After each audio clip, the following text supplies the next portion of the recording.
Hi friends, പല നിറത്തിലുള്ള embroidery ത്രെഡുകൾ വെച്ചിട്ട് ചെയ്യുന്നൊരു എംബ്രോയ്ഡറിയാണ് ഇന്ന് കാണിക്കുന്നത്.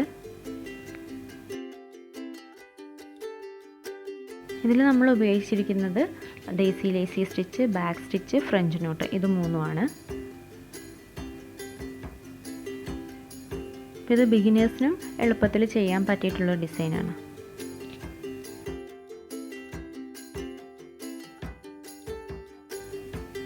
ഇതിലുള്ള സ്റ്റെമ്മ് നമുക്ക് ബാക്ക് സ്റ്റിച്ച് വെച്ചിട്ട് ചെയ്തു കൊടുക്കാം.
ലീഫ് ചെയ്യാൻ വേണ്ടിയിട്ട് ഡെയ്സി ലേസി സ്റ്റിച്ചാണ് ഉപയോഗിക്കുന്നത്.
ഫ്ലവർ ചെയ്യാൻ വേണ്ടിയിട്ട് ഡെയ്സി ലേസി സ്റ്റിച്ച് തന്നെയാണ് ഉപയോഗിക്കുന്നത്. നമ്മൾ ഫ്ലവർ തുന്നുമ്പോൾ ഫുൾ റൗണ്ട് ഷേപ്പ് കൊടുക്കാതെ പകുതി വെച്ചിട്ട് കൊടുത്താൽ മതി.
ഇനി ഇവിടെയായിട്ട് നമുക്ക് ഫ്രഞ്ച് നോട്ടും കൂടെ ചെയ്ത് കൊടുക്കണം.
ഈ വീഡിയോ ഇഷ്ടമെങ്കിൽ മറക്കാതെ ലൈക്ക് ചെയ്യുക, ഷെയർ ചെയ്യുക, അതുപോലെ തന്നെ കമൻസൊക്കെ അറിയിക്കുക. പിന്നെ നിങ്ങൾ ചാനൽ ഇതുവരെ സബ്സ്ക്രൈബ് ചെയ്തിട്ടില്ല എന്നുണ്ടെങ്കിൽ ഒന്ന് സബ്സ്ക്രൈബ് ചെയ്യുക.